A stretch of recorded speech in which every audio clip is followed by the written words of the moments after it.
et bienvenue dans la chaîne Mathématiques Sciences. Aujourd'hui, je vais présenter et expliquer une nouvelle vidéo, cette vidéo donc tout simplement en mathématiques pour les premières spécialités.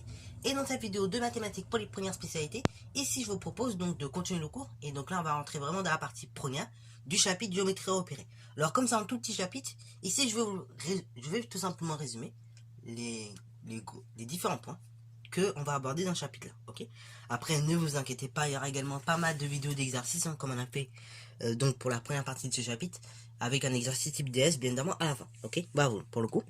Donc, c'est parti mon kiki. Donc, on va démarrer ce chapitre-là. Et pour démarrer le chapitre sur la géométrie repérée, il y a deux façons de le faire, hein.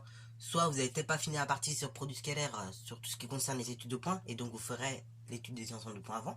Ou soit, vous allez faire comme moi, et donc, la plupart du temps, on va commencer par la notion de vecteur normal. Mais en tout cas, donc, on va falloir en parler, donc c'est pour cela que je vous le mets ça en tout début. Alors, l'année dernière, en classe de seconde, il a été vu la notion de vecteur directeur à une droite.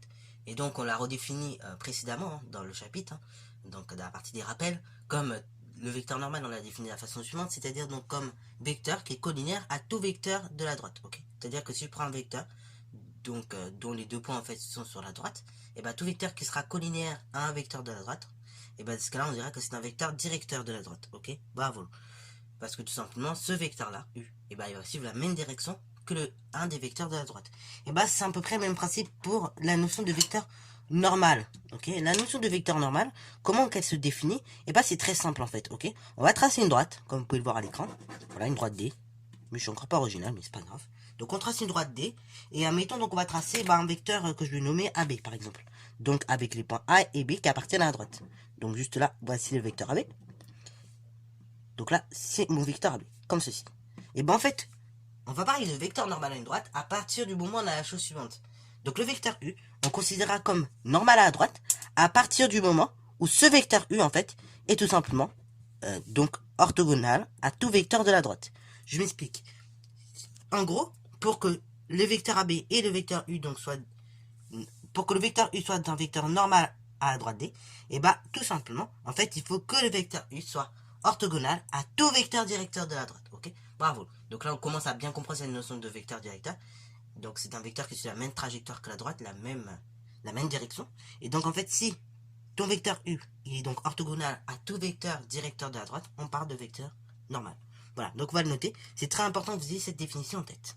Alors dans mon exemple, j'ai appelé U, mais en fait, on va même l'appeler N, comme normal, tout simplement. Parce que la plupart du temps, les vecteurs normaux, on les appelle N, ok? Donc N est un vecteur normal à D. Donc à partir du moment où tout simplement le vecteur N est orthogonal à tout vecteur directeur de la droite. On va le noter. Voilà, donc ça c'est la définition précise, rigoureuse de la chose, ok? Voilà. Alors, deuxième des choses qu'on va très vite apprendre à faire avec ces vecteurs normaux, c'est justement apprendre à déterminer, donc tout simplement, un vecteur normal à une droite, dont l'équation de la droite justement nous est donnée. Donc, c'est très simple, hein. Donc là, petite propriété. Donc là, pour le coup, elle va être admise. Il n'y aura pas de démonstration particulière pour cette propriété. Donc, le vecteur n de coordonnées, donc AB, est un vecteur normal à une droite. Ok, voilà. Donc c'est un vecteur normal AD d'équation, la chose suivante, d'équation donc AX plus BY plus C égale 0. Ok, bravo. Donc voilà, le vecteur NA, j'avais oublié, petite coquille, donc voilà, faut toujours ne pas oublier bien évidemment de mettre cette fameuse flèche de vecteur. Mais donc, je répète, le vecteur N de coordonnées AB, c'est un vecteur normal à la droite D, donc il y a pour équation AX plus BY plus C égale 0. Autrement dit, pour passer de l'équation cartésienne aux coordonnées du vecteur, normal à la droite D, c'est très simple. C'est même plus simple que pour passer de l'équation cartésienne au vecteur directeur, hein. C'était un peu compliqué. Là, pour passer de l'équation cartésienne au vecteur directeur à la droite, dont l'équation cartésienne vous est donnée ici devant vous, et vous prenez le nombre, donc juste devant le A, juste devant le X, ok. Et donc ça, ce sera l'abscisse du vecteur normal à D. Et après, vous prenez le nombre, donc pour l'ordonnée, donc juste à gauche du Y, et ça, ce sera tout simplement, donc l'ordonnée du vecteur normal, ok. Bravo. Donc là, pour ce genre d'exercice, du coup, on va attendre deux types de questions. Soit démontrer justement que un vecteur, c'est bien un vecteur normal d'une droite, ou soit, deuxième solution, déterminer les coordonnées d'un vecteur normal d'une droite à l'aide de l'équation cartésienne de la droite. Ok, bravo. Alors donc c'est deux types d'exercices et deux types de questions sur lesquels il faudra être entraîné et donc sur lesquels on fera pas mal d'exemples d'applications. Donc là je vais vous montrer rapidement une application possible. Hein. Donc on dit que D, donc il a pour équation cartésienne la chose suivante. Donc 4x moins 5y plus 2 égale 0. Et donc n a pour coordonnées la chose suivante, 4 moins 5. Montrer que, tout simplement, n est normal à D. Donc là, plusieurs façons, encore une fois, de s'en sortir pour arriver à cette démonstration. Soit je pars de l'équation cartésienne, et donc je vais directement déterminer le vecteur normal, et je vais voir que ça correspond bien, et du coup, j'aurais démontré ça en 2 minutes. Ou soit il y a une autre méthode que je vais vous montrer ici dans cette vidéo, encore une fois. Donc là, encore une fois, plusieurs méthodes pour s'en sortir. Donc là, premièrement, je vais déterminer justement les coordonnées d'un vecteur directeur de la droite, ok? Et du coup, avec mon vecteur directeur, qu'est-ce que je vais faire? Et bien après, je calculerai le produit scalaire entre le vecteur directeur de la droite et donc tout simplement le vecteur normal. C'est donc ce que je vais vous montrer ici pour vous en sortir. Donc, c'est parti mon kiki. Donc là, maintenant, vous connaissez la méthode. Hein. Donc, on va mettre ce qu'on a. Donc, on a A égale 4. B égale moins 5. Équivaut donc à moins B égale 5. Ok? Jusque là, on est d'accord.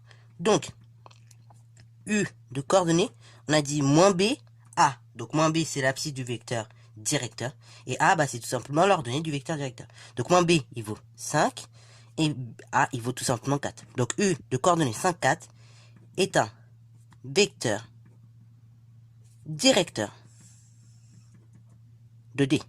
Donc là, j'ai déterminé juste, regardez, avec mon équation cartésienne, tout simplement un vecteur directeur à la droite. Hein. Donc je vais recopier la valeur de A, qui vaut 4, la valeur de B qui vaut moins 5. Comme je sais que au niveau de l'abscisse, ce sera moins B, ce sera l'opposé de B. Donc bah, j'ai fait une petite transformation. Et donc bah, du coup, de là, on arrive à cette coordonnée-là pour le vecteur directeur à la droite D. Donc, maintenant, deuxième temps, on calcule le produit scalaire des deux vecteurs. Donc on calcule U scalaire V. Et donc là, pareil, quelle méthode? Tout de suite dans ma tête, je dois savoir quelle méthode j'applique. Ici, on est sur des coordonnées, donc c'est la toute dernière formule. Hein. Donc, U scalaire V est égal à x plus y prime. Hein. Donc, U scalaire, donc c'est pas U scalaire V d'ailleurs, c'est U scalaire n, via V, parce que c'est le produit scalaire du vecteur U par le vecteur n. Donc, U scalaire n, c'est x plus y prime. Ok? C'est vrai, j'ai l'habitude de dire U scalaire V, mais après, voilà. Ici, dans notre exemple, c'est U scalaire n. Donc, U scalaire n égale à la chose suivante. Donc l'abscisse du vecteur U, 5, multiplié par l'abscisse du vecteur n, qui vaut 4. Vous pourrez le revérifier en regardant la vidéo un petit peu en arrière. Après, donc, l'ordonnée du vecteur U, qui vaut 4, multiplié par l'ordonnée du vecteur donc n, qui vaut moins 5. U scalaire n égale à la chose suivante, 5 fois 4, 20. Moins par plus, moins 5, 4 fois 5, 20. U scalaire n égale à la chose suivante, 20 moins 20, bah 0. Ok? Donc ça équivaut à dire que U scalaire n égale 0 équivaut à dire qu'on a la chose suivante. U et n sont orthogonaux. Ça, c'est la première chose qu'on peut dire. Et cela équivaut même à dire encore la chose suivante. U et n étant orthogonaux. Donc, n est normal à D. Voilà, tout simplement parce que, on le rappelle, hein, le vecteur U, c'est un vecteur directeur de la droite. Or, le fait de dire que U et n sont orthogonaux, ça veut dire que notre vecteur n est orthogonal à un vecteur directeur de la droite. Et qu'est-ce qu'on a dit quand on avait un vecteur qui était orthogonal à un vecteur de la droite? Et bah ça veut tout simplement dire que ce vecteur en question, et bah c'est un vecteur normal à la droite. Ok? Bravo. Donc, voilà, ça c'est la manière la plus longue de rédiger. Encore une fois, on peut faire plus court, mais là donc je vous ai montré la manière la plus high-tech, on va dire, de rédaction. Ok? Donc voilà, autant dire que là, ce chapitre-là également, il va falloir être à l'aise avec le produit scalaire. Si vous n'avez pas été trop à l'aise avec le produit scalaire, revoyez le cours à ce sujet. Donc dans la playlist calcul vectoriel et produit scalaire. Ok, parce que là, du coup, on va énormément s'en servir encore du produit scalaire dans ce chapitre. Un peu moins que dans le chapitre sur le produit scalaire, ce qui peut paraître logique, mais on va s'en servir quand même un petit peu. Ok. Et en général, les sujets de DS sur le sujet de la géométrie repérée, et ben la plupart du temps, on va tout simplement y remettre du produit scalaire. Donc, c'est pour ça qu'il faut l'avoir bien maîtrisé et l'avoir en tête. Deuxième petit exercice qu'on va vous demander au niveau des vecteurs normaux, c'est être capable de déterminer à l'aide d'un point appartenant à la droite et du vecteur normal à la droite, et bien justement l'équation cartésienne de la droite. Ok, l'équation cartésienne de la droite représentée. Donc exemple là d'application très rapide.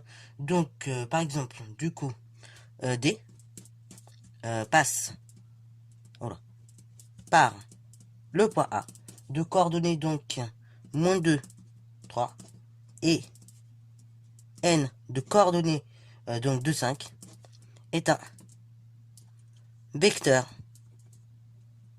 normal à la droite D. Donc, question qu'on va vous demander dans ce genre de situation, c'est déterminer une équation, encore une fois, parce que pour une droite, vous avez vu dans la partie des révisions hein, qu'on pouvait avoir plusieurs équations cartésiennes. Donc, déterminer une équation cartésienne, donc tout simplement de la droite D. Ok, bravo. Alors, bah là, comment je vais faire donc, comment je vais faire parce que là, bah comme ça, je peux me paraître démuni. Regardez comment on va faire. On va donc tracer une droite. Là, ça figure mal levé, hein, encore une fois, mais ça peut vous aider. Donc, on trace une droite D. On place un point A quelque part, on s'en fiche.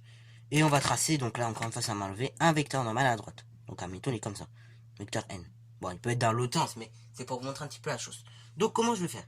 Vous savez qu'un vecteur N, il est tout simplement dit normal à la droite à partir du moment où il est orthogonal à tout vecteur directeur de la droite D. Ok? Là, le premier cas, c'est que j'ai pas de vecteur directeur à la droite et j'ai pas d'équation cartésienne. Donc, je peux pas déterminer comme ça le vecteur directeur. C'est un peu compliqué. Donc, ce dont je vais faire, en fait, on va placer un point M quelque part sur la droite. Ok?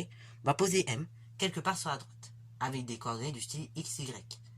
Et, du coup, comme on sait que le vecteur N, il est tout simplement normal à la droite, ça veut dire qu'il est normal à... C'est-à-dire qu'il est orthogonal à tout vecteur directeur de la droite. Hein, les points A et M appartiennent bien à la droite. Hein. Donc, c'est-à-dire qu'il doit être... Le vecteur N doit être orthogonal au vecteur AM. Ce qui veut dire que le produit scalaire du vecteur N par le vecteur AM doit valoir 0. Ok? Et, avec ce raisonnement-là, du coup, on va trouver l'équation cartésienne de la droite. Ok? Bravo. Donc, du coup, premièrement, on pose M de coordonnées x, y appartenant à D. Ça, c'est la première chose. C'est la première condition très importante à mettre, ok? Dans ce genre d'exercice, encore une fois. Une fois que j'ai fait ça, j'ai posé cette condition-là.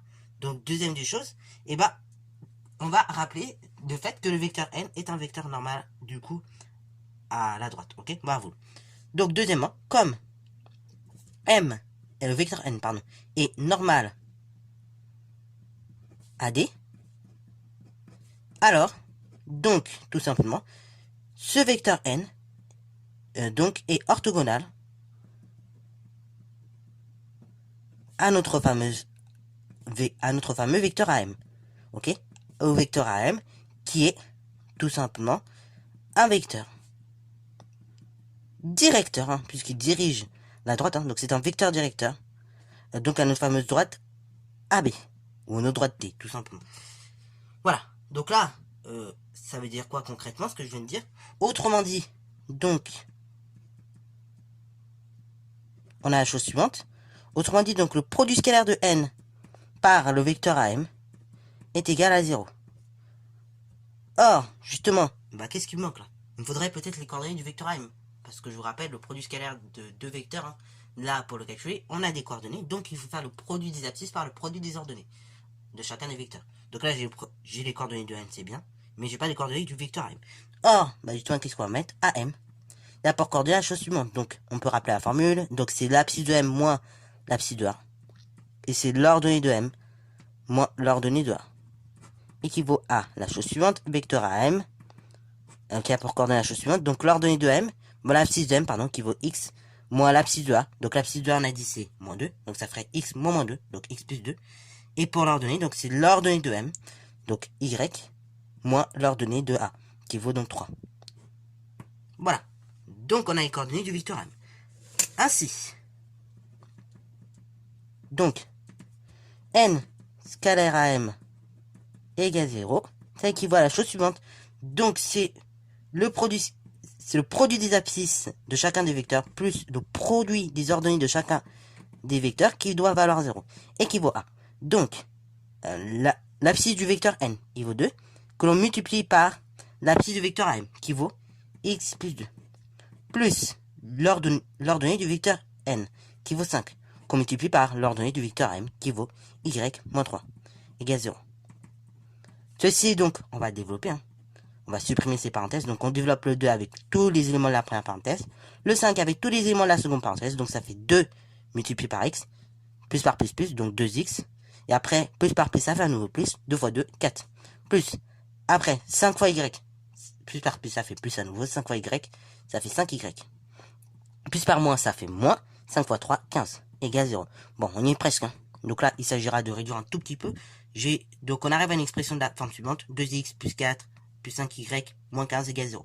Bon, on y est presque. Il faut juste réduire les nombres ensemble. Vous voyez, on a du plus 4, on a du moins 15. Ça peut se réduire ensemble. Donc ça fait 2x plus 5y moins 11 égale 0. Hein. Moins 15 plus 4, ça fait donc moins 11. Ok. Donc ainsi, la conclusion est la suivante. D a pour équation cartésienne, donc soit on met la phrase, soit D, deux petits points, l'équation cartésienne. Donc 2x plus 5y moins 11 égale 0. Et donc ça, c'est l'équation cartésienne de la droite AB. Donc vous voyez un petit peu tout le raisonnement. Donc voilà, quand on a ce genre d'exercice, encore une fois, on pose un point. Après, on va tout simplement donc rappeler le fait qu'on a un vecteur normal et ce que ça signifie.